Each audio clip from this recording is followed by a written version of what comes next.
Hey, and there is What Chris, the whitest boy in the land, named Chris. Well, I just go no. in the land. Christopher Columbus probably was the whitest boy in the land.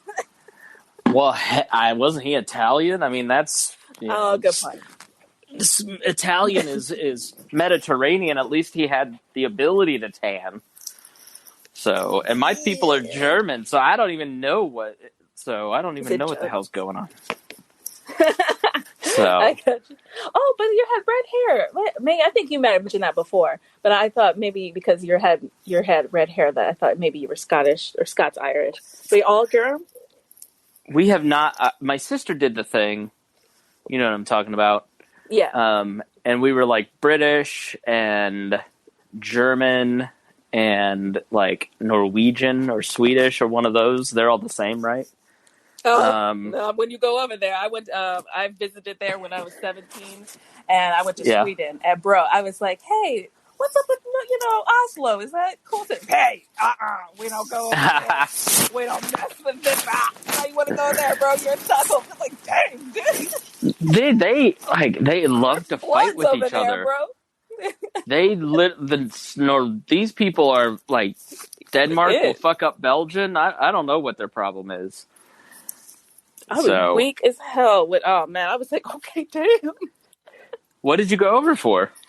I went over it's almost been 10 years. It's been almost 10 years exactly. When I was 17, Old. I know. When I was 17, myself, another friend of mine named Maggie, and another girl from my school, we all had the opportunity to go over to our sister school in Sweden. Like we had some kind of, so what we had was a program at my school that you could do like intensive study in some kind of field, or you could travel. So my senior year, I decided to travel with two other girls during this like we called it winterim because it usually occurred from like October to like Thanksgiving-ish. Now my school has like completely gotten rid of that, and now they have 4 per year, and they have like one. Yeah, it's crazy now. I apparently at my neighbor. Yeah, let's go to Sweden in the winter time. Oh my God! See, and then I watched like one little dinky ass like Anthony Bourdain episode, and I was like, I got it, bro. I pretty much got it.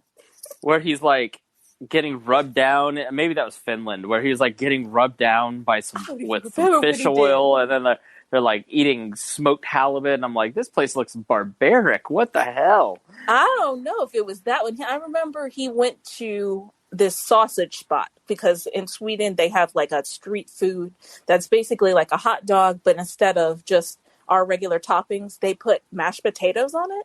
And you would think like, what? But that Midwest hit, the Midwest hit us. It's like, I shall try. And it was good. Oh, nice. Man. It slapped. Well, we are talking, so make sure you follow both Full Metal Ratchet here on Stereo. Follow me. We are so excited for you to be here. Tonight we're going to talk a little bit about medical marijuana. I almost called you by your real name. I don't know if that's allowed or not. Aja. Okay. My buddy Aja here is a great up-and-coming creator that I love watching. And I every time I turn on the app, Miles is talking about the pat down and you. And I tuned in last night, and Miles is like, and my buddy, my partner in creativity. It's very sweet. He's very sweet. And so we were. I just love talking to Aja, and we were trying to come up with some ideas. And so one of the ideas that she wanted to talk about was medical marijuana. And are you a pothead fucker? Sure am, bro. No, I love that. I love being the parents. People should be looking at you like that too, and I'll be like, oh no. I also feel like Robert De Niro be busting down, bro. Before we dive into the meat of this, let's take this call. Let's see what this person has to say. Oh, here he is. Aja went to the whitest school in Ohio. I don't know about in Ohio. That's your But buddy Miles. yeah, What? So, Miles, like, shout out to that Miles. is a good question. Was it a high school or a college that you traveled that had winter retreat in Sweden? It was it's a independent private school. They actually go from 3 years old all the way up to high school, so it's one big school. Damn, Yeah, Aja, I went there from Aja, sixth grade till I graduated. were you privileged? I wasn't privileged. Yeah, I was a Nice. scholarship kid, but yeah, you look into it a little privilege as well. Like I was able to, I didn't know about this school until I was about 11. I saw a billboard for it. My mom and I tested, and I guess they were like, "Ooh, diversity, please." Nice. And I've been there ever since. That's where I Did met you Miles. did you get like a great education, or how did you feel about your education?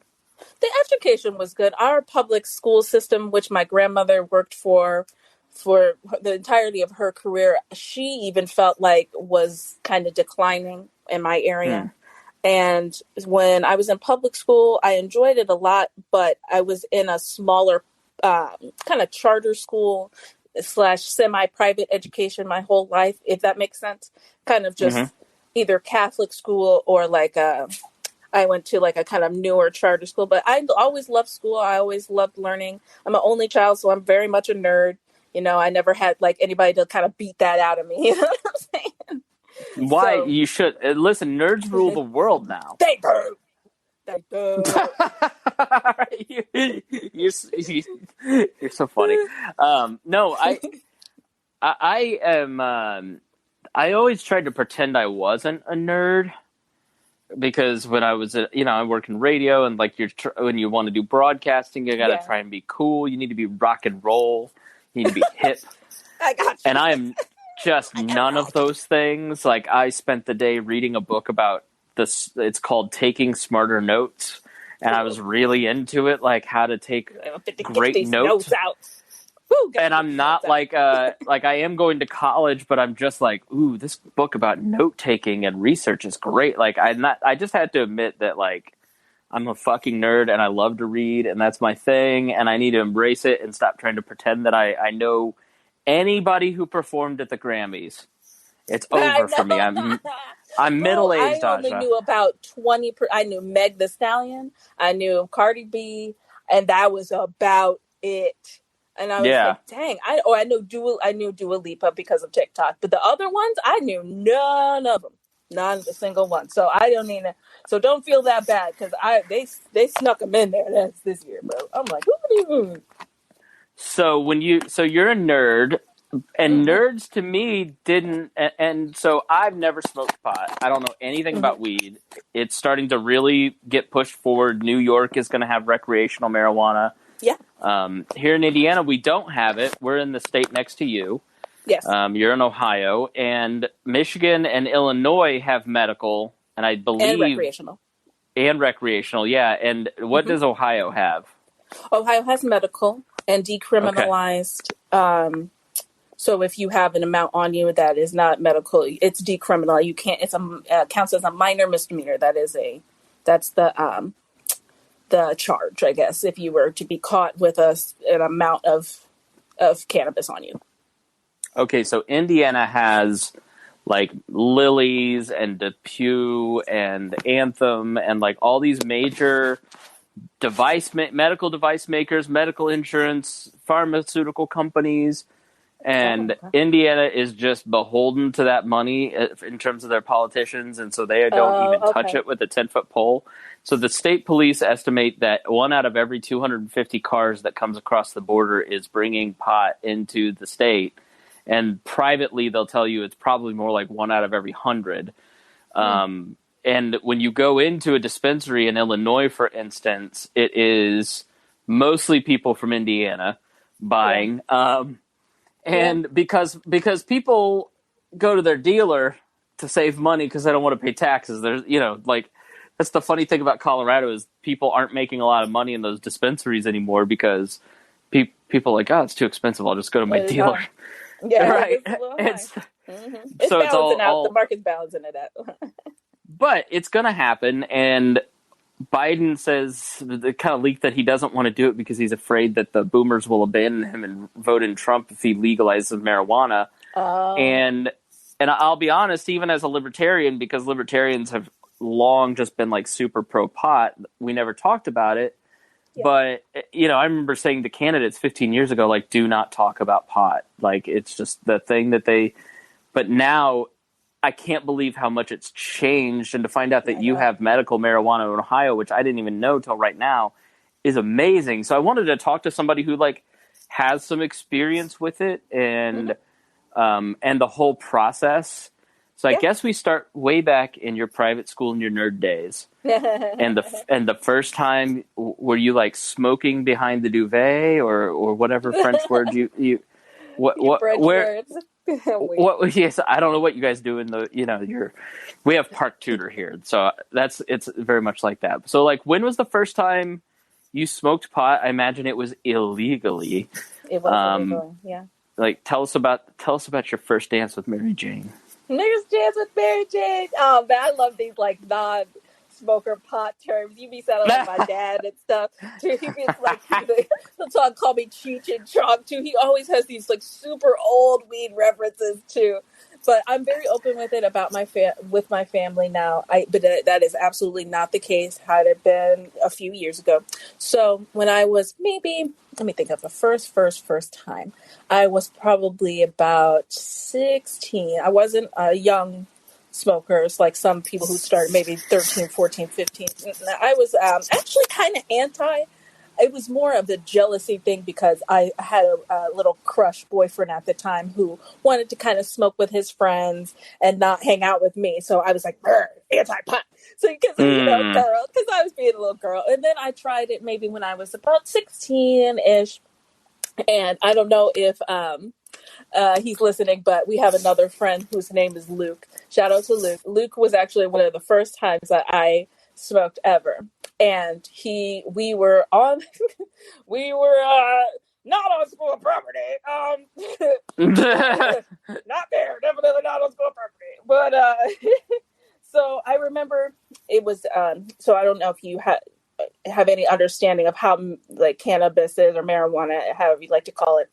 And I saw it for the first time in college.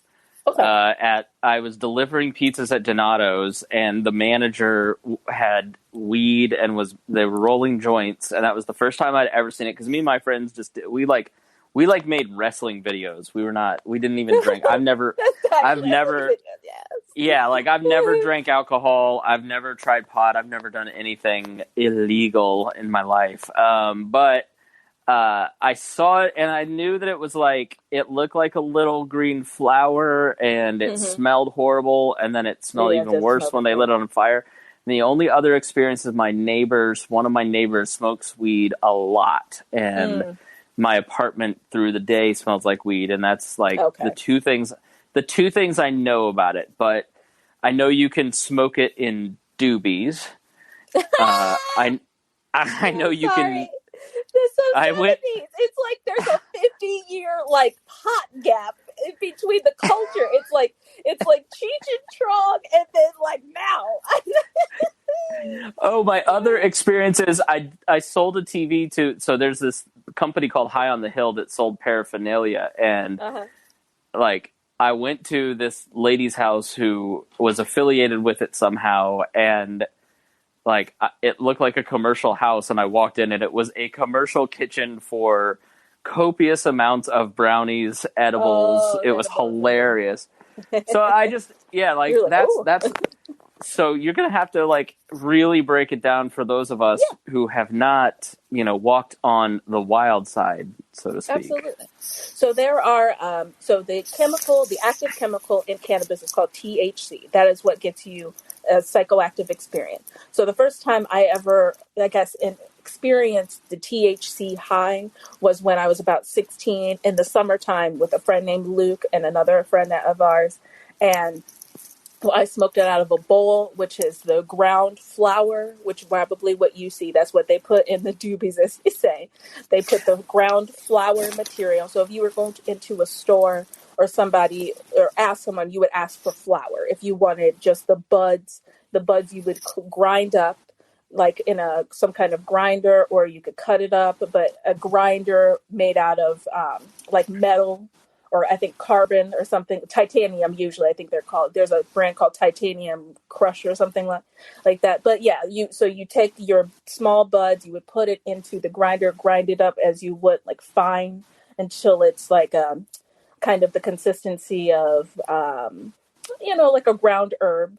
And then you would put it into like a pipe or a bowl or a bong, or you could roll it up in a paper and smoke it. So I think I had mine in a little pipe or something like that, which is funny now because Luke is he actually makes glass pipes.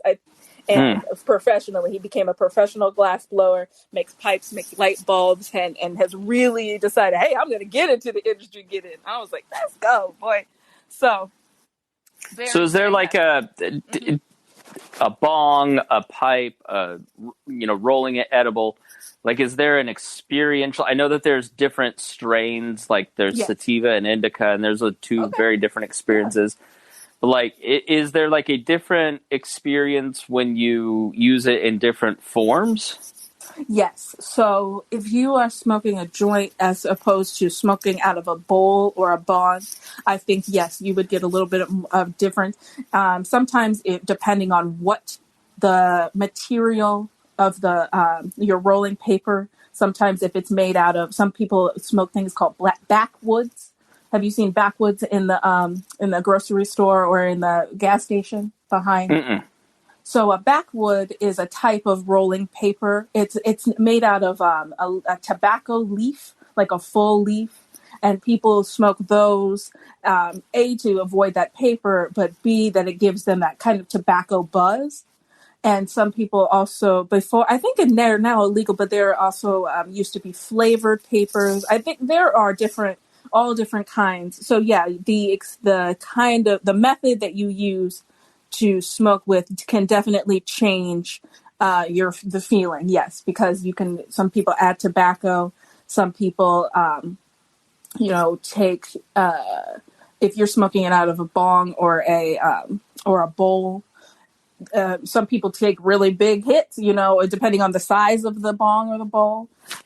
It just depends on the size, how much you're inhaling, how much smoke. Sometimes if you're just holding a joint and letting it burn, some people consider that wasteful because you're not inhaling the plant matter that's just being smoked up.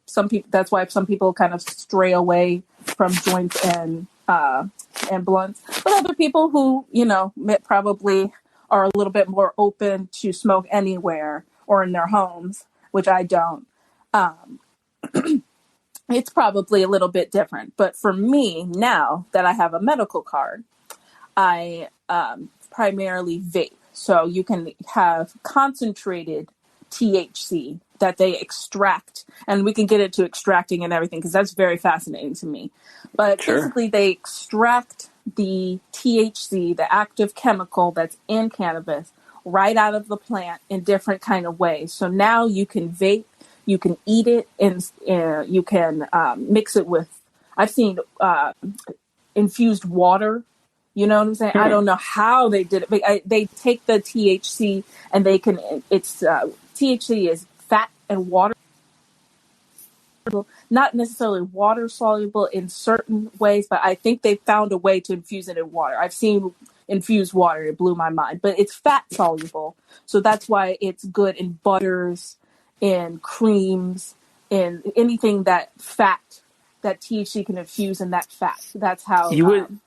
Okay, so they mix the fat with the THC, like the chemical, or is like marijuana, the plant, naturally, does it have a fat in it, like an avocado oil or whatever? Yeah. Yep. So anytime so that's why I guess you're seeing more, at least me, I'm seeing more and more diverse kinds of products. It's like, oh wow, that's infused.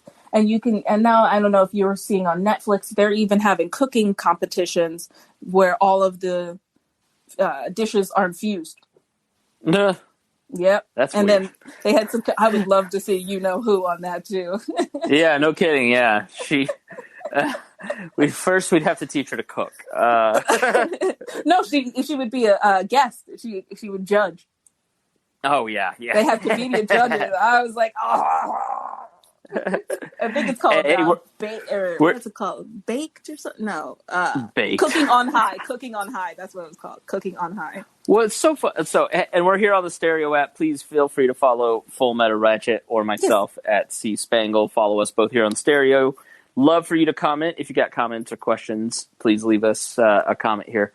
It is interesting to go from, I'm 37, so I'm probably like 10 years older than you. Exactly 10. Yeah, so when late 90s, early 2000s, you've got Jim Brewer's movie Half Baked with Dave Chappelle. Yeah. You've got Cheech and Chong. Like, you have very stereotypical, like, portrayals of weed and pot. And, so it was still very taboo, and it was the gateway drug, and you had Dare. And so, listening to all this, it feels like even having the conversation, like, I'm promoting something illegal. I'm doing something wrong here. Or, so to like fast forward 20 years, and there's so many issues like that, I can't wait to see what society is like, at the end of my life, because, same. Being born in 83 and coming up in the early, coming up in the 90s and being, kind of forming my opinions in the 2000s, like, look at the things that have massively changed in 10, 20 years. Things like gay marriage, things like attitudes towards weed. Yeah. I mean, the thing is that marijuana policy is just everybody wising up. Like, the thing I was so surprised about in the 2000s was how many adults I talked to in my regular life that smoked pot. Yeah. Or now do edibles. Like, it was way, like, to me, it was always something that you did that, that the burnout kid did, right? It was like your parents told you not to do this, and if you do this, you won't be successful. And then when I got into my 20s, it's sort of like guns. Like, guns were always scary to me, and this isn't like a terrible thing. And then when I got around gun owners and went to gun shows and went to ranges, I was like, oh, these people are like very serious, very like calm, cool, collected, safe. Like, it's a different thing. And weed is one of those things that, like, hearing you talk about a TV show, my 2002 graduating ass just cannot imagine going back in time and saying, like, one day within 20 years there will be a TV show where they're like creating baked goods on a competition show on Netflix. And it's so cool to see how quickly attitudes can change towards things. And like, this is one of those things where I think people just kind of like, I'm just going to stop pretending that this is a bad thing, because it's not a bad thing, and nobody dies, and it's not a gateway drug, and it's not, it shouldn't be a Schedule I drug along with heroin, which is, I know. Oh, that's so ridiculous. Killing tens of thousands of Americans, a Vietnam's worth of deaths a year. It's not even remotely close. And in fact, you have, so before I ask you about the medical side of it, let's take a couple comments here from folks. This is Reformed Scotty. Hey, Chris Pangle. Hey, everybody in here. How y'all doing? Just tapping in. Medical marijuana. Full metal. What are we talking about with medical marijuana? I'm curious. Tap me in, people. Oh, that's your name, Full Metal Rap. I'm tapped in. Okay, hey, it's the Stereo Awards in an hour, man. In like the next 40 minutes. Hope to see y'all there. You know what I mean? Taps and claps. Like I'm doing right now, though. There's like a stereo. Oh, we better win an award for this show, to be honest with you. We better. Okay, so I'm friends with the guy who was a longtime head of NORML. His name's Steve Dillon. He's based here in Indianapolis. He's been interviewed on my show.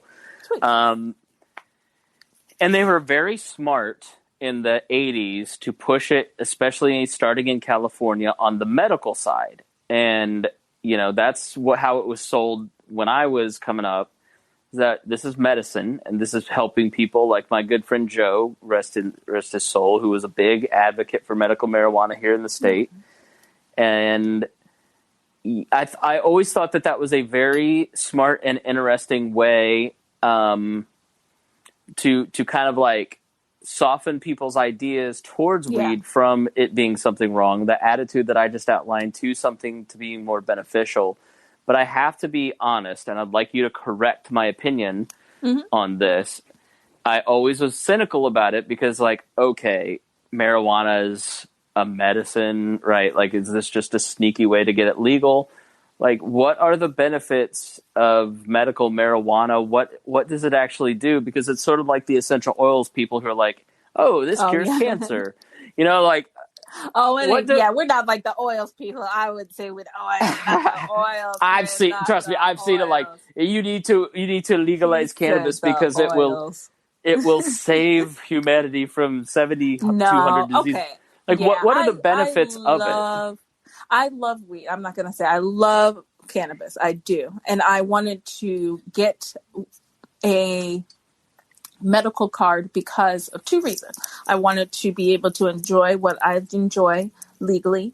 And two, I actually do have I have scoliosis, and I also in 2019, I had a breast reduction. And I went from I know. When you tell people that, do you get that reaction? People, I love to mess with people. Imagine having that conversation with your dad too. And I was like, "Hey, Dad, all right, I'm making a decision." And he's like, okay. Listen, you are, funny. and I can't imagine because you're still very blessed. Like I can't imagine. Like, oh, bro. I went from an H. Yes, they make H's. A hitch. Wow. Yes, at my like height and weight, which is like at the time was probably what I'm 5'6", 5'7", and at the time I was probably about 145. Yep, 145. Wow. And yes, and good grief. I know, and it's a genetic thing. My cousin has had it. My aunt has had it done. It was just something that I was like, all right, listen, we're gonna get this done. And I think my mother was a little apprehensive just because surgery. But my employer at the time, I combed through like a lawyer, like the Watergate. Oh, like the Watergate papers. I combed through my policy and my job and the insurance, and I got them to cover 80% of it. And I found out, and I was like, have you ever seen Sister Act 2 when he hits that high note? With Jesus love? Yeah. That was me. I was like, oh, happy day. So I was happy. And so, yeah, I got it done. I paid it off completely. And it was probably about to get, but I say all this to say that the neck and spinal issues called cervalgia. You have, a cervical, your neck has cervical muscles and bones. So I have something called cervalgia because I was so busted. Yeah.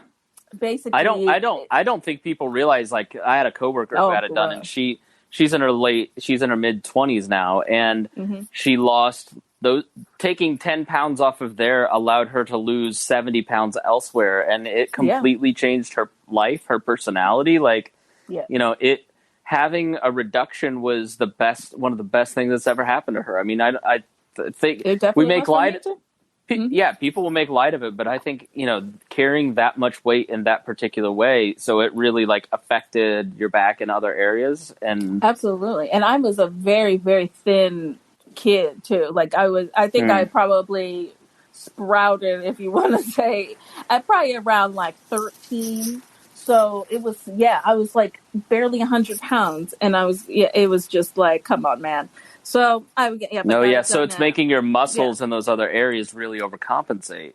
Right. And and also affording bras that are that specialized, because at that point you're pretty much custom ordering things. I couldn't just go to Dillard's. I couldn't just go to Marshall Fields or wherever. Marshall Fields, I'm dating myself.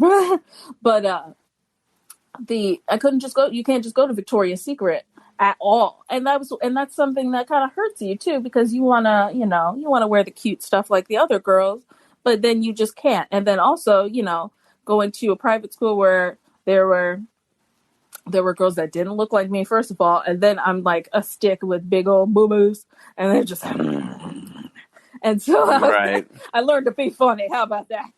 Did you feel like out of place? Is that what you're saying? Felt a little out of place, but you know what? I've always been a jokester. I was like, all right, well, if anybody just sees me like that, I used to call myself Penelope Melons. That used to be my like before before Full Metal Ratchet, it was Penelope Melons, bruh. I used to be out here, bro. Oh man, I've always been like this. That's Full funny. Metal, bro. So I say all that to say that's how the process of me getting the card started. So I called a number, and there are, I think, give or take 12, 15 qualifying conditions that this is like what year does it come to Ohio? Oh, okay. I think it came to Ohio. Let's see. I will look. Medical. Here, while you look that up, let's play a comment real quick. Okay. Well, actually, Hi. I don't have those. Wait, what? Yeah, I'm pretty young. Yeah, well, you should not be listening to this podcast. We're talking about weed and boobs. These children call in and they're like, I love this app, Mom. I'm listening to weed and booby talk. I know. Chris and Full Metal, I've just been strolling around the site and I heard you talking about this. And I don't know if you know them, but there's a website called holisticannabisacademy.com, and they are practitioners themselves in medical marijuana. The reason I mention them is I did actually do the voiceovers to quite a lot of their introduction videos to their different members. Interesting. And it all seems very legit to me. A lot of them prescribe CBD oil rather than the THC. So, I mean, there are some benefits of THC itself as well. But yeah, check it out if you're interested in it. I know they'd be pleased that I'm sharing it with you. So, fill your boots. Ciao. You need to have him do voiceovers for us. That was cool. His voice was. I understand why he does voiceover. He's got that. I like that. That was cool. I also wanted to get into voiceover work one day, but I don't know. I don't sound like a cool British guy, man. Yeah, he's like, that cool Liverpudlian accent, and he sounds, you tune into a whiteboard video with a little happy doodle doodle. Yeah. He's like, did you hello. Like that? Hello. Like that hit hard. THC, top of the morning to you. That's so insulting. I'm so sorry, smooth-sounding British guy. So Miles texted me, thank you, Miles, for being my Jamie to my Joe Rogan. Love you, dog. He said September 2016 is when Ohio legalized. So I got mine October of 2020. And what I did was I called a number. Since it was COVID, everything was telemedicine, which was fine. And I basically why did you wait so long? Oh, I waited so long. Basically, I didn't really even know.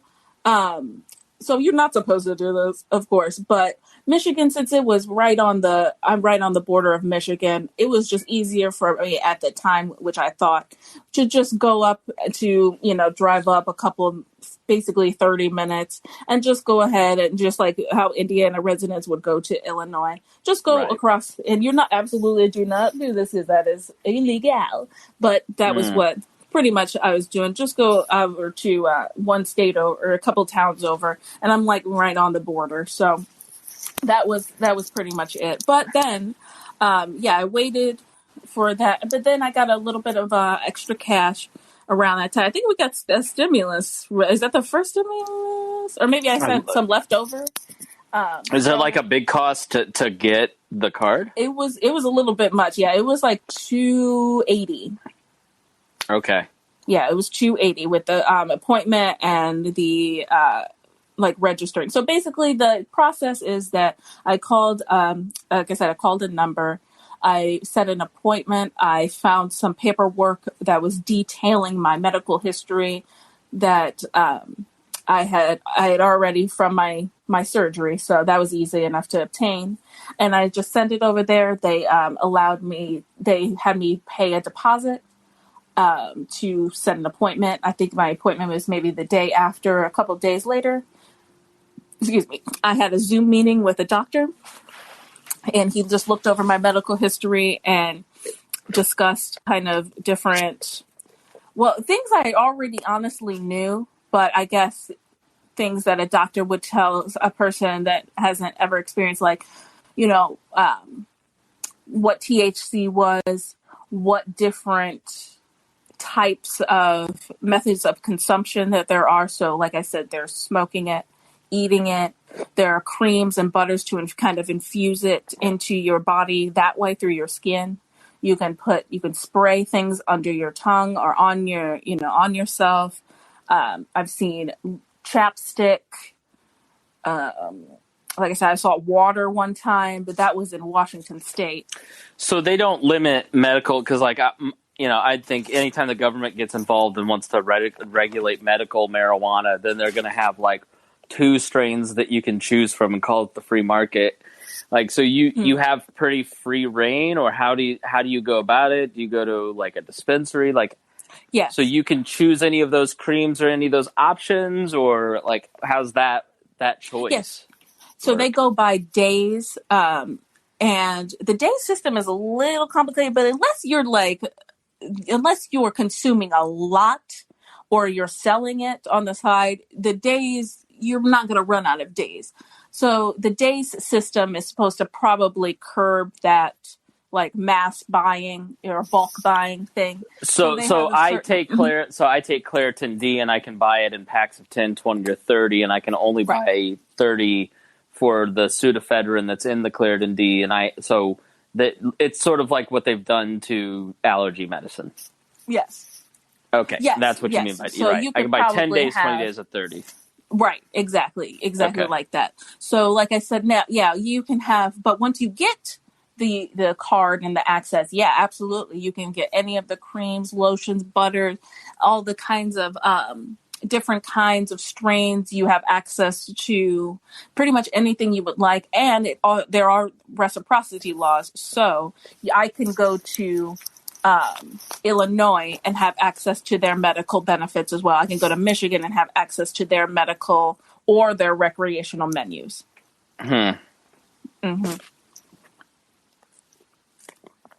Which are called the reciprocity laws. So what are the different conditions that qualify for you for this? So mine was because of the neck neck issue that I had. It was chronic. I guess they entered it as chronic pain. That is, I can't exactly remember the term, but it was like chronic pain. You can it's like cancer, ALS, HIV, Crohn's disease, ulcerative colitis, things like that. I think there's a few more, but things like that. Okay. Or the chronic pain. Okay, so and what did you qualify for? The chronic pain one, because of the neck issue that I had from my boobies. You remind me so much of my coworker Jessica Alsman.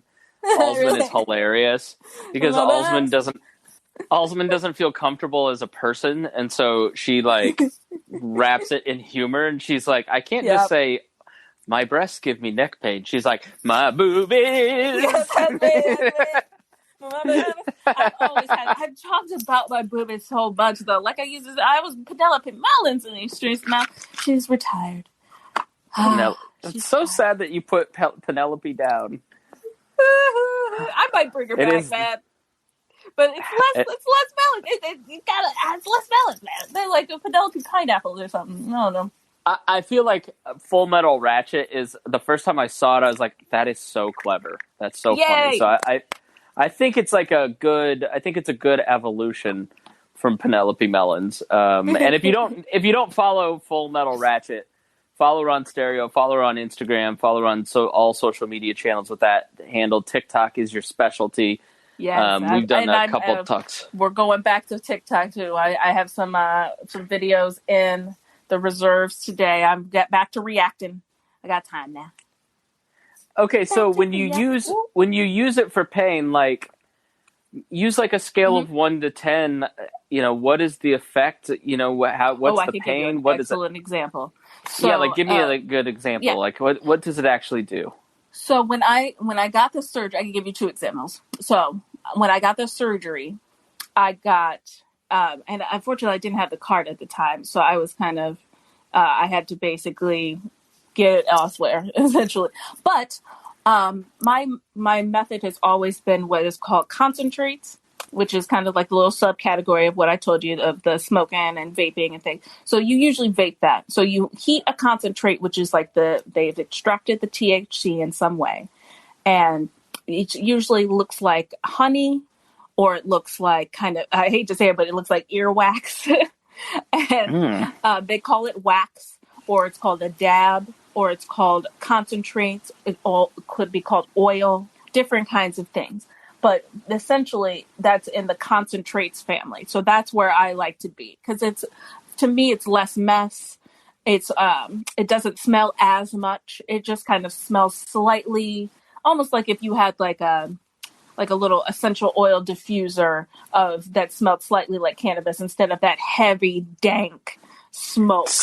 Skank ass, skunk crap smell. Ugh. Yeah, I don't like that. That's not me. That's not where I am. Okay, remember, Tanner brought some over once, and like there were gummies, and he's like, "Try these gummies, bruh." And I opened them up, and it smelled like absolute skunk's asshole. And I was just like, "Yeah, like why would anybody want to put this in their mouth?"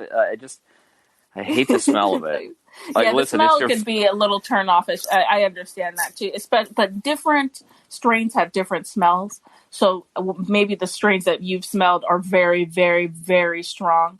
The smells are called terpenes, and it's that's the part of the plant that gives it the flavor. So some strains will smell like diesel. I remember there used to be, I don't know if it still exists, it probably does, but there used to be a strain literally called cat piss, because it smelled so much. I know that sounds so crazy, but that's certain strains do smell that very dank, and that's kind of the word that people use, dank, and very, loud, and smell so much that you can hear it. That's what loud is. So ever heard of Rolling Loud, like the festival, the kind of stonery festival? No. Rolling Loud. Well, that's where I guess that phrase would come from, Rolling Loud. You're gonna understand so many more terms and like cultural references after this. I'm hoping that you will. I'm already like, I think I've got a tie-dye t-shirt I can put on. So. Oh, we'll get you a drug rug. We'll get you one of those, I used to wear them too. I used to wear them in college too. I didn't care at all. Those kind of knit, those kind of coarsely knit poncho kind of. Yeah, like that looks like you're an Incan alpaca farmer, right? Yeah. Right. I had one, but like more green, like less loud colors, more muted. Yeah. We called them drug rug. We called them drug rugs. They were my. That's so funny. So yeah, but okay. So like going back to the pain, the example of the pain and stuff. So pain. So when I got the surgery, I had some basically pain in my ribs, soreness and all that kind of stuff, because you're recovering from chest surgery essentially. So what I had was something called tincture. Tincture is THC and the CBD, which both are parts of the cannabis plant. And CBD, I'm sure you hear everywhere now. CBD is legal because it isn't psychoactive.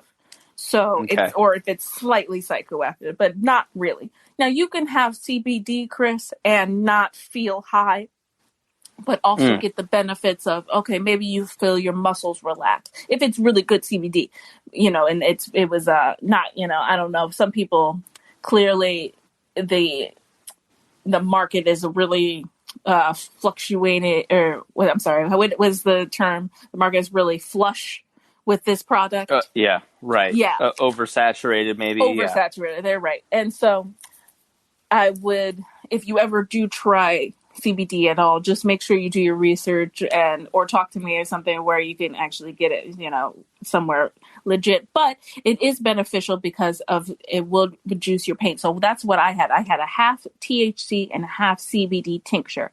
And a tincture is something that you don't smoke, but you would just put under your tongue or put in like a shake or a smoothie. And that's what I did. So I would take because I know the opiate medicine that I was prescribed as well was going to tear me up. I don't. In what way? I don't react well to opiates. I usually get very nauseous, but I was kind of required to take them for a little bit, and Motrin. So me adding the tincture under my tongue when I had to take my the opiates made me not as nauseous and not throw up, because throwing up after you've just had surgery and everything is all bandaged up would be awful.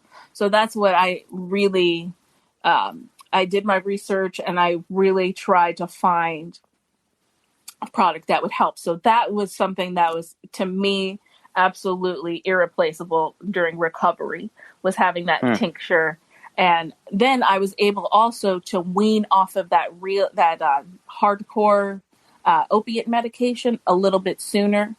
Did I finish the bottle? I don't remember, but if I didn't, it was because the tincture just kind of allows your muscles to relax, allows you to rest and sleep.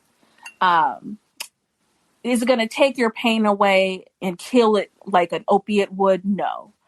But it will reduce, for me, it will take away that kind of achy feeling that is almost gone. And it kind of just takes your pain receptors, at least for me, and weakens them, but it doesn't deaden them.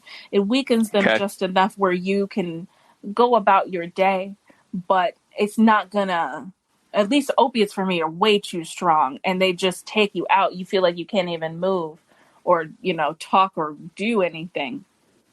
So, and again, like I said, I always get super sick on them unless I have some kind of I'm with something. you. I hate it. Like when I was 18 and got my wisdom teeth out and they gave me Vicodin, I just did not like the feeling. I did not like feeling disconnected. When I had teeth extracted, I just asked for the Advil or the hydrocodone.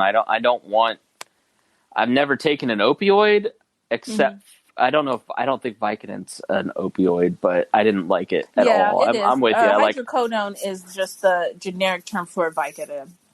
Okay, gotcha. Yeah, it's like I just don't.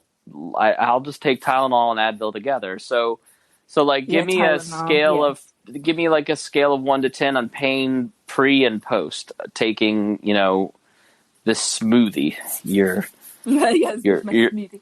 Your smoothie, Soylent shakes. Do you know this? Have you ever had one? Yeah. I told you I'm a nerd, bro. I work at IT. I'm in full on. I don't care about nothing.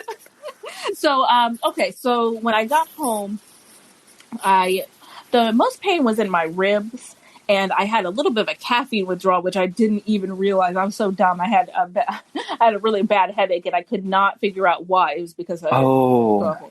And so a bit of that was that. After I had a cup of black tea, I was cool. But I was like, why does my head hurt so bad?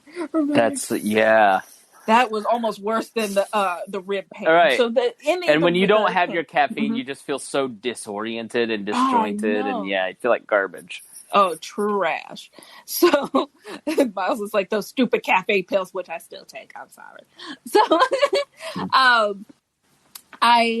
the pain when I got home, like I said, was mostly concentrated in my ribs. And I would say it wasn't that bad, but it was very achy. I would say maybe a 6. And then after you take the Norco, maybe a 7. But after you take the Norco, which is what I was prescribed at the time, and I had a little bit of the tincture, which you put under your tongue and then swallow with some water or whatever. I think I had a soil at the time, probably. And just kind of wait. I think you know what I watched, which was so funny? I watched Back to the Future, and I was like, this movie is so good. So good. You just watch like so complex with the characters and the technology, and you get really philosophical. Like, man, that's what they thought. That's what they thought. So I was in another space. I was in Back to the Future land, and he so basically, yeah, that the pain maybe started out as 6, but during the brunt of my recovery, which was, I would say, 2 weeks, where I was pretty much bedridden. It was, I wouldn't say bedridden. I could get up and things like that. It wasn't like I had a BBL or something like that, where you really, that's bedridden. But right. I could use a bathroom and things like that myself. But I say all that to say the most pain that I had was probably at 7 at a most, from the ribs and the headache, and the least amount of pain probably after tincture plus regular medication. The normal, I really honestly think I took for maybe a week, and then the rest of it was that extra strength Motrin and the tincture, and I was good for the rest of my recovery, which was a solid month, and I really didn't experience very much pain. I got the stitches well, they weren't stitches, they were kind of like tape. The stitches kind of absorbed into my body, but when I had the tape removed, that only hurt a little bit. And I told my surgeon I was doing this too. I was honest. I said, I am a cannabis user, because I know that messes with the anesthesia. So I'm like, okay, don't kill me now. I do this. I've been doing this fucking. And so, yeah, and she actually was based out of Michigan, which I said it's legal there, so it's not like she batted an eye or anything. So right. I was like, be honest, if you smoke cannabis or do any of that, always be honest with your medical professional, even if they TT at you, because. Oh yeah, I mean, important. like, anesthesiologists make the most money because that's the most dangerous job. Exactly. That's the most dangerous part of surgery, is the anesthesia, because Mm-hmm. you don't want to wake up and not be able to move, and you don't want to OD. So yeah, that's an interesting point. So My let's talk about anesthesiologist was perfect too. I woke up like perfectly, like alive. like Michael Jackson, but alive. Well, damn, Chris, you're right. So, like, let's talk about the chronic pain and the continuous use. Like, how does the medical marijuana help you now, just like on a daily basis? And what does it do for you, and how do you take it? So on a daily basis, right now, I've been working from home. The majority of my pain probably just comes from, being in one spot for a year, and working at a computer, which honestly is not healthy at all, but I can't help what my job is, So I'm sure, yeah, like exercising almost daily, like you've been doing. Like, I know if I go and work out at Orange Theory at the gym or whatever, like I have like a exercise bike with a desk, on it. I got it for like a couple $100 on Amazon. Cool. Just doing that for 30 minutes a day just changes my whole, like, yeah. I mean, you got to move. You got to get your lymph and your blood and all that shit moving. And when it was COVID, a harder COVID last year, when everything was very, very uncertain, I didn't go out. I was a good citizen. I did not go out like that and go to gyms and things like that or do anything. So I know it really did come to a head in 2020, where I was like, I really do need to invest in my own card, because first of all, the distance that I was going every day and just being paranoid, I was like, I don't want to have to deal with the legal ramifications right now at all. So I was just like, all right, let me just figure out a way to do this legally. And thank goodness for Penelope Mellons. She pulled it off, man. She always pulls it off, bro. And the place that I go now and patronize is right around the corner. And there's friendly staff, there's good security, and it's a good place. I'm happy now. It's a little expensive now. We can talk about the money. Woo! It's a little high. How much more expensive is it go to dispensary than it was like maybe just like calling a local dealer? I don't know. I didn't really ever have a local dealer. It was either you get it from friends, maybe you slide somebody $10 or $20. But a dealer, I'm not entirely even sure what those prices were. To be honest, because again, private school plus liberal arts school, I was probably getting ripped off anyway, man. If you, right. you know what I'm saying? Like, ain't no honesty. Yeah. Yeah, that Shell station by Park Tudor is like, just dealers hoping to see. Yeah. Yeah. So I don't exactly, honestly, even know. I don't know, but I know that a little cartridge is what I have usually. And those go between $40 and $60, and that how long does that last? That lasts you probably someone who doesn't have a high tolerance. I mean, that would probably last a month, maybe closer to maybe 2 or 3 weeks. Me, it lasts about a week, only a week. If I get one, I give it say Wednesday or Thursday. Yeah, I usually probably get one once a week. Okay, so when you take a hit on your vape pen, I mean, I only can tell you, like, the closest I've ever, these are the times I've been high.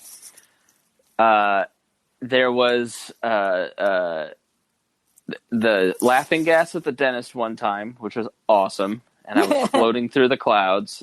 Yeah. And then there was, I took a Valium during my divorce when I was super stressed out, and I just, like, it changed my life, and, like, took a Klonopin another time, and, like, I was just relaxed and super chill and giggling. Like, that's, it was like... Oh, man, Klonopin used to be very important to me. when you were going through a divorce and, like, you are under attack. So bad. Yeah. Yeah, you feel... I can't even imagine. Man, it just, like, it helped me get through the divorce grief and move on with my life, because it just, like, totally lifted me out of it. But, like, if I took it now, it wouldn't do anything. I wouldn't feel anything, because I'm happy, but man. Yeah. So, like, I don't know exactly what high feels like in terms of marijuana, but, like, if you were to describe the feeling of your vape pen versus, like, when you're 18 with a joint, not at your private school, like, what are the differences between those two feelings, or does it just not really affect you? Like, does the vape pen just kind of take the pain away and you're at normal, as opposed to, like, you're not high, quote unquote?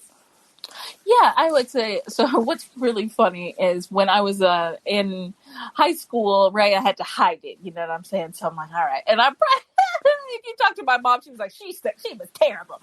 And so I used to make it like these like fake little bongs, right? And so what you used to do, it was so cracky. Oh my God. And you take a water bottle and you fill it like slightly up with water. Then you burn a little hole inside of it to stick some foil. You make a little foil bowl, and that's hollow, so air can get through. But it has a hollow hole. So you make a little bowl, and you make it into a little tube, almost like a cone shape. You make a little cone shape that gets thinner at the bottom as it goes. That's where you would put a little bit of weed in, and then you would light it, and then the smoke that you pull from the top of the water bottle, you made like a little makeshift bong. I used to do that all the time, and then oh my God, I would seal it with gum, dude. Oh Lord. What? And it actually tasted pretty minty fresh. What in MacGyver is this? It was Stoner MacGyver. Every stoner has had a MacGyver moment, let me tell you. I've done the apple thing. The apple thing does work. It does work. It's hilarious. So yeah, Stoner MacGyver is some of the funnest things. And honestly, you would think like, oh, you're doing drugs. That's actually the most wholesome fun, because you get so creative. You're not out here hurting anybody, driving around looking for arts and crafts with your friends. Arts and crafts. Let's hollow out this. Let's find things to smoke. So I say all that to say, now I guess it's just kind of part of my life. I don't know. I'm sure people may even be like, oh my God, you smoke? Or what? And then other people are like, yeah, I just smoke. that's just her. So it's me. It's a part of what I do. I'm, like I said, I'm active.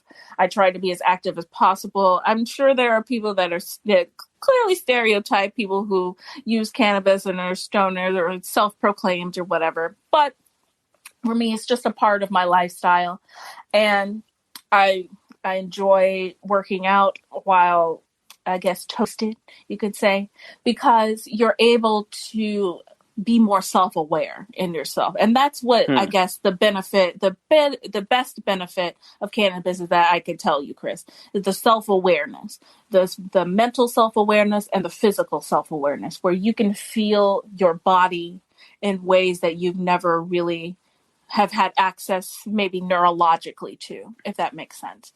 It does not. Does it mean like it kind of takes away the anxiety loop in your head and allows you to be a little more present? Yes, it does, depending on the strain. Now, if you have a strain that is maybe like a sativa, indica and sativa, that was awesome. There's indica, hybrid, and sativa. If you think of it like a spectrum, the sativa end is the most energetic, kind of uplifting strains, and the indica ones would be the ones that just relax you the most physically and mentally. Closest to it, I don't want to say a depressant, but ones that chill you the most. So with you, depending on where you are in the spectrum or where you want to feel, that's how your mind and your body would respond. Now, of course, everybody's bringing their own mental whatever to the experience. If you're a more anxious person, I've had more anxious days where I'm like, oh my God, I shouldn't have had that. It's a learning experience, but having a medical card allows you now to be able to know exactly what whatever you're consuming. And that I think that's a good thing within itself. Yeah, that's the biggest benefit of legalization and decriminalization, is that you've taken drugs out of the cartel's hands and you've put it in the hands of people who are passionate about their product. And you've taken, bathtub gin, basically, that is making people go blind, and putting them in liquor stores where you've got a passionate clerk, Hotel Tango that's making distills, it's a local distillery that's passionate about making, I think that's such an important thing. And that's why you see in Portugal or Chile, when they legalize all drugs, the overdoses just completely are eradicated, because you're taking it out of the hands out of evil people who are doing it for just pure profit, no matter the human cost, and putting it in the hands of people that are eager to serve their customers and have a special care. And, I'm sure that when you go and talk to folks at your local dispensary, they care about you and your experience and what you're getting and know their product. And, how do you rely on them on what you choose? How do you know what you get, and how do you know? And I want to go back to kind of like that feeling that you get of settling in your mind. Like, how did you hit on the right one? Like, what's that process like? Yeah. So when you go to a dispensary, some of them are, I've only really gone to one or two in Ohio. But the one I go to the most, and what I'm doing is sending you a picture, Chris, right now of what I'm talking about, so you have some context. But so when you go into and you choose a product that you can look online, there are plenty of websites that just give you an online menu, and you just go ahead and pick. It will break it down by indica, sativa. It'll break it down by flower, vape, edible, or tincture, or something, or other. Sometimes they'll sell batteries. Like I just sent you a picture that there's a battery, and then the cartridge goes into, you don't have to buy a battery though, every single time. You just buy the cartridge. So usually I will go straight to the cartridges, because that's how I like that's my method of consumption, I guess you would say. And I'll look for mainly indica. For me, I know my body, and indicas for me help physically lax any of that back pain that I feel, because I do have scoliosis as well, and my spine just curves slightly. I think it's to the left. I'm not sure. Everything I own in a box to the left. I don't know. Anyway, so my spine would be, having a booty on her, and so sometimes it just starts to hurt. And like I said, I've also been trying to work out and swim, and I just got some exercise cards that are fun. I can't wait to use those. They kind of just, you pick a card and you do that workout in the day. So I'm going to try that. So when you are working out and your muscles are tearing and that repair, things like tinctures and things like those creams actually do work a little bit, because similar, if you do like a little bit of like the cream and then some icy hot, you're good, because it settles into your muscles and helps. What THC also does, and CBD, they're both anti-inflammatories. So they will take away that inflammation. And today, for example, I got a colonic done. Bruh. What? Yeah, because I heard your co-host talk about them and Quisha. And I was like, oh, okay, that sounds good. Oh, bro. How did it go? How do you feel? I feel okay, but during it, there's something apparently called the vagus nerve, VAG. Oh, yeah, the vagal nerve, yeah. Whoa, okay, that I got stim. Woo! Oh man, I did not feel okay, good. So the vagal response, which I have every time I have blood drawn or anything. No. So your body feels that it is, and I don't know why it does this. This is stupid, but your body feels it is under attack, and so it's overwhelmed with chemicals, and the vagus nerve will shut down, and you collapse as if you died in front of the bear. But so like when I got blood drawn a few years ago, like I passed out and then woke up and projectile vomited all over the place. Oh, and so did you pass out, or did you just start to feel like super cold and weird? I felt super hot, and again, mind you, I'm having a colonic, so I'm moving, and low blood sugar. Like if you've ever had that feeling of like hot and cold and low blood sugar and you're going to pass out, that is exactly what it feels like when you get kicked in the balls as a man. Oh, wow. Yeah. So that you've experienced somewhat what it's like, but Miles, intense. let me apologize to you, sir. Did you kick him in the balls? Because I used to nut check him a couple of times. So sorry, sir. I'm so sorry, sir. You get the vagal response plus the pain. It's horrible. You know, women always go, "Oh, it's like when you get punched in the titty." It's not even close. No. It's horrible. Man. Yeah, I had that today. It was jacked up. It was towards the end of the session, thank goodness, but I say all that to say, yeah, I had a vagal response. I did throw up, but the therapist was there, thankfully. And once I got my bearings and everything, I was like, oh, but yeah, I started sweating. I started getting it was just very, very, very intense today, man. Oh Lord, I had to take a nap. I just woke up an hour ago. Do you feel like lighter or cleaner or what? Oh yeah. I do feel lighter. I do. I get the benefit of it because I know my range of motion, and also sometimes my family has a history of digestive issues. My poor grandmother, she has had GERD surgery before, and she's still, depending on what meals that we have, that will throw up. And my mom, she used to get so nervous, has anxiety, used to throw up before her athletic matches when she was an athlete. And me, I don't throw up very often, but I do have a lot of just nervousness. We all just have nervous stomachs, and all of our anxiety just always sits in our stomachs. So I wanted to try to get more serious about my gut health, because I know, like, if I'm going to try to get healthier, you got to start there. So I can't eat all this food that I feel like is quote unquote healthy, and then also, already have just all of this built up, which, oh Lord, oh my God, I couldn't even, it was like, man. Well, hey, before we start wrapping up here, we got like a bunch of questions, so let's go through and listen to some of these, and then we'll kind of end it. So let's talk to Sash. So my question is, babies or scabies? Babies or scabies? Y'all, I mean, I guess they be finding these questions. which one scabies, are what? But what's the question? Like, which would you rather eat? Oh, so I don't know. I just thought in general. I have scabies though, sir.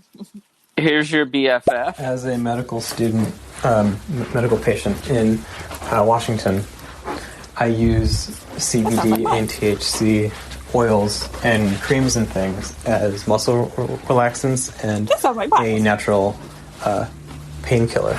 They work fantastic, and you don't have any kind of hangover like a painkiller, a ibuprofen, or something kind of like that. Now, what? All right, Miles. What? It was Miles. What hangover do you get from ibuprofen, you lightweight?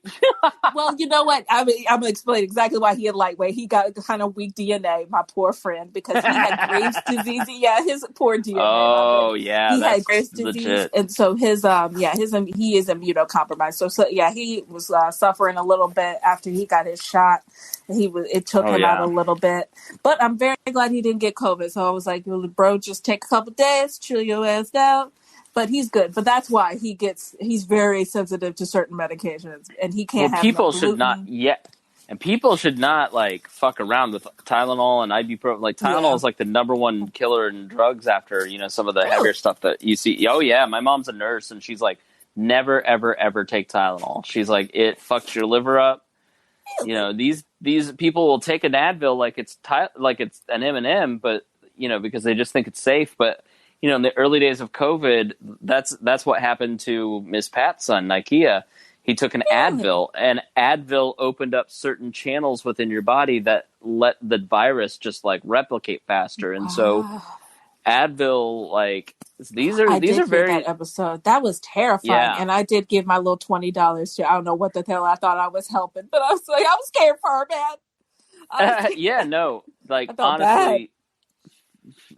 you need to not mess up. I mean, so when I listen to this, it's almost like what you're talking about is like I take a ton of vitamins. Like I take turmeric and I take those vitamin D ones. Oh yeah, you like turmeric too? Turmeric is tight. I love golden milk. Yes, so it's like it sounds sort of along those lines. So let's hear from Nathan. My name is Randall Weems, and I'm not very particular on marijuana, but I also do like soapbox car racing, chemistry sets, and fresh prodigitation. I also good at magic cards. Maybe you guys should talk about that some. Have some more variety to your show. Thank you. I think he's calling you a nerd. I like Randall Weems. You the man. That made me laugh. I don't know why. I don't know. It tickled me. Weirdo. Let's hear from Hashem. If you actually sit down and rub my cock, then you fucking. All right. These people. Do you get these people on your show? Because whenever I do a stereo, I always get somebody. Somebody like him. Some excellent folks in the Coming to America episode, which is the latest one on Full Metal Ratchet that's available. Oh yeah, shameless plug. We going in, but yeah, the Coming to America episode that had some great stereo folks coming in. So you gotta have the balance. Gotta have the balance. I get some serious people, but I get a lot of trolling on mine, and I don't know if it's because like I've got 13,000 followers on this silly app, and I don't know if that's what causes it. It's just maybe because you're verified and people think you're important, and it's just like right. Yeah. You take this app way more seriously and use it way more often, and like people should follow Full Metal Ratchet. She should have a badge, not me. But here, let's hear more from our buddy Hasham. Listen, the vagal response is when you suck my cock. Yeah. Your body feels my cock down your throat. Fuck, feels awesome there, dude. That boy, he's probably so lonely. I know, really. Get a Jim. life, kid. All right, like let's listen. Name. Let's hear from the Messiah. I'm not against marijuana, but how about the chronic users? Like you can overdo something. Too much of a good thing can be bad. Like some of these chronic potheads, they're unconcerned, they're stupid, they're lazy. And I'm for decriminalizing marijuana. And Joe Biden could do it, but he's making excuses. Bernie Sanders was president. He said he would sign an executive order to decriminalize marijuana and expunge the record. But not Joe Biden. Joe Biden recently just fired 5 White House staff for smoking pot legally, not illegally, but legally. I saw that. Joe Biden has a track record of being locking people up, his horrendous crime bills and so forth. There's no hope with someone like that. So, all right. The first one is, these two comments are very, reflective of a lot of people, okay? Yeah, and that's why I did bad users. Pot users are stupid, lazy, they don't do anything. Yeah. But Joe Biden is terrible because he is mean to them. Then stop stigmatizing people in the way that you did. And Joe Biden, the follower who just does what is popular, is going to probably make it legal. I get, so the medical marijuana thing, obviously my views on all this stuff are outdated, and I thank you for kind of explaining a lot of this stuff to me. But do you worry about getting pulled over? Do you worry about other people stigmatizing it, or the dumb Joe Biden stuff where, even if it's legal and you have a medical card, you're going to get penalized for it in some way? So and this was a good comment that gentleman made, even though, he does reflect a lot of the attitudes around here. Even though I am myself, I'm still in a very red state. We're in the Midwest. It's not federally legal and things like that. So, but I know that for me, the benefits outweigh the risks. When I ride around with it, they give you a kind of Mylar sealed bag so that you can, if I'm pulled over, I haven't been, the place where I go is so close to my home that I don't know. I feel like the chances are low, but if it does happen, it will be sealed up in a bag that's not open for use. And with the chronic user thing, I understand that. So basically what the person, I guess, is saying is that they feel like certain people who smoke all day, every day, are just probably leeching off of social benefits or something like that, or just completely unmotivated to live life or something like that. And I completely understand. So some people absolutely use cannabis to curb depression and to deal with their mental issues because we don't have resources available as much as we say we do. We just don't. So it's a gateway drug in that people use it to curb their mental illnesses. Well, of course, it's going to be a gateway because those mental illnesses don't go away. And while cannabis can help you get through the day, you have to combine it with a lifestyle that is healthy and have people in your life that support you no matter what you do and who you are. Now, I'm not, if I had a child that's my age, would I pass the J? No, because I'm probably not going to be one of those girls that's like, canna moms. Coco Canna Moms group meeting on Tuesday. Child, What is that? What is that? You see them like kind of pop up these like kind of like, oh, I'm a mom but I'm a stoner, like it's so fun, I'm a canna mom, or like it's like, sis, calm down. I don't want you to not be appreciative of what you do, but it's like, would you do that if you smoke cigs? Like, oh, Marlboro moms meeting on Thursday. Would you do that? Like, no, like it's not. It should be as regular. It should be as regular. If you want to do that, that's fine. That's fine. But I still understand that there is unless my child is ill, has seizures, has cancer, has something that I know medical cannabis will absolutely increase their health and function of their lives. I'm not going to encourage my children to smoke weed, especially if they have depression or anxiety that I know is in my medical history that I may give them. Because I know that I have these issues, I'm hoping that I'll be able to identify them in my kids if I do have them, so that I don't have to, so they don't have to necessarily turn to weed like I had to. Because I was prescribed Klonopin, and it's interesting you mentioned that. I was prescribed it, and I feel like I got very addicted to it.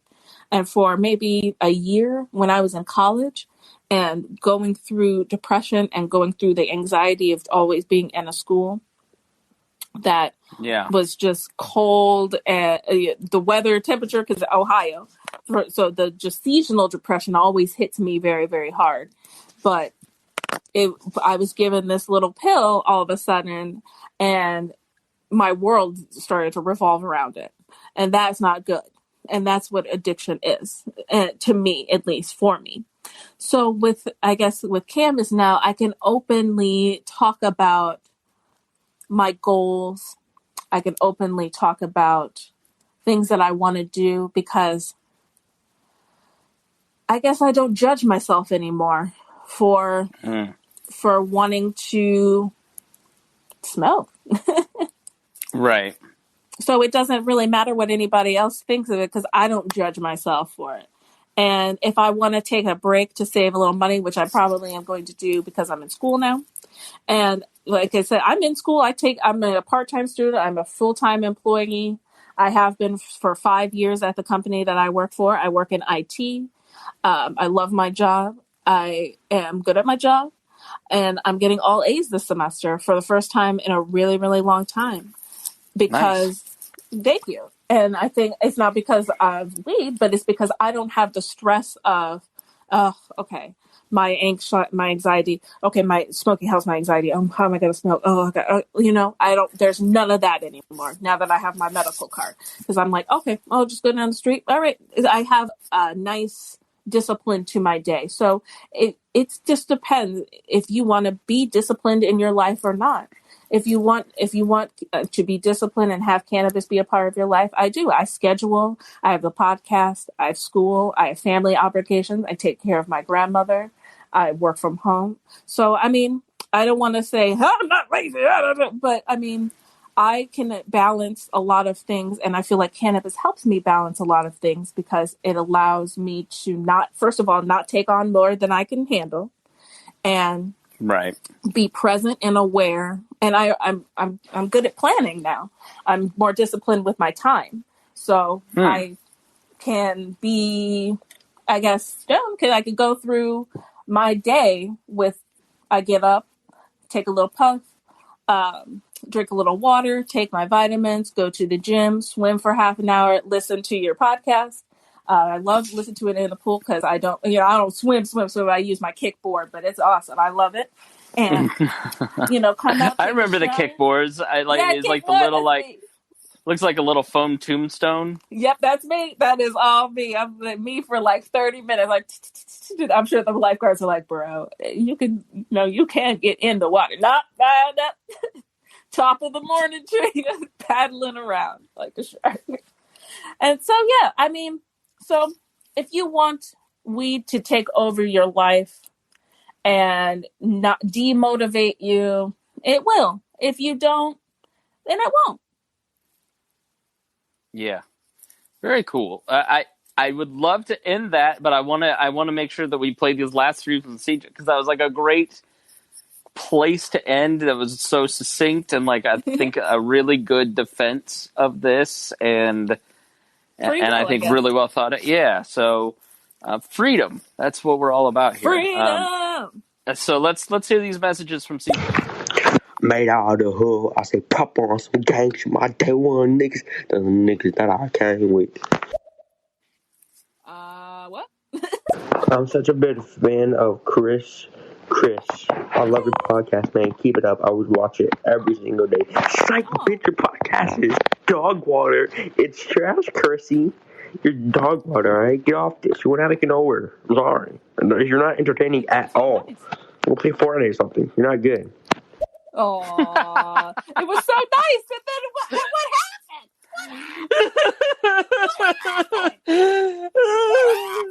I'm being cyberbullied by randos on stereo. What a I life. swear, I was like, it was so nice. Well, sir, my mother and tens of people disagree with you. I'm just kidding. My mom never listens to my shows. Actually, my mom does. She's not listening to this one. I think she's watching Lovecraft Country. Aw. Well, Aja, Full Metal Ratchet, it's been so great talking to you, and thank you for educating me on this topic. It was really interesting, and I do have like a totally different view of all this stuff, and I really appreciate it. Oh, yeah, not a problem. If you have any questions, if you ever want to try something, or if somebody ever comes like, you know, just let me know, man. Just let me know. All right. Listen, I don't want to end up next to the Cecil Hotel on Skid Road. You keep your weed to yourself. Oh, yeah, okay? Yeah, you're not going to peer pressure me into a life of crime. The Cecil Hotel. How you going to get to L.A.? Goodness gracious. Dang on, Chris. All right, Aja, I'll talk to you later. All right, have a good night. Thank you, Christmas, folks. Bye.